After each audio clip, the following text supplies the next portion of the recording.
শাড়ি উপর হ্যাঁ সাকিব ভাইয়ের কাছ থেকে। আসলে এটা তো বিন্দু মাত্র লজ্জা শরম থাকলে এরকম কথা বলতে পারতো না। আমার মনে হয় এই মহিলার 3টা বোনের একটা বোনেরও বিন্দু পরিমাণ লজ্জা শরম নেই। লজ্জা শরম কী জিনিস, কিভাবে হয় সেটাও মনে ওনারা ভুলে গেছে। হ্যালো এভরিওয়ান, আসসালামু আলাইকুম। সকলে কেমন আছেন? আশা করি ভালো আছেন এবং সুস্থ আছেন। শাকিব খান, শবনম ইয়াসমিন বুবলি, অপু বিশ্বাস 3টা লোককে নিয়ে বেশি ট্রোল হয়। কেন হয় জানেন? মিথ্যা কথার স্বভাবে। বিশেষ করে বুবলি যে পরিমাণ মিথ্যা বলছে, দেখেন একটা লোক জিজ্ঞাসা করেছে, সাংবাদিক ভাই হয়তো বেসিক্যালি সেই ভাইয়াটা জিজ্ঞাসা করেছে যে লাস্ট শাড়ি পেয়েছেন কবে।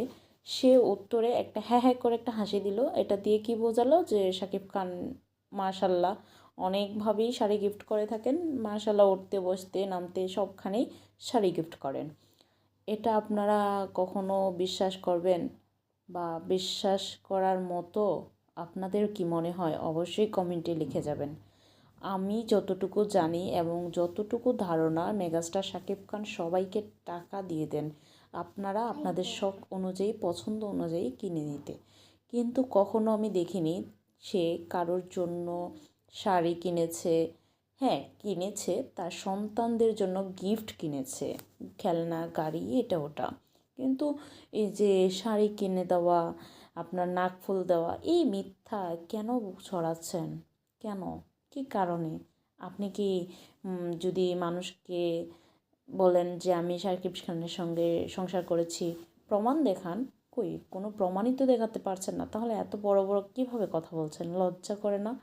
হ্যাঁ, আপনারা 3টা বোন, একটা বোনও বলতে পারবেন না যে কোনো বোনের একটা ভালো সংসার হয়েছে কিংবা একটা বিয়ে করেছেন। আপনারা 2টা 3টা বিয়ে করেই আছেন। আপনাদের ফ্যামিলির ব্যাকগ্রাউন্ডটা হচ্ছে এরকম।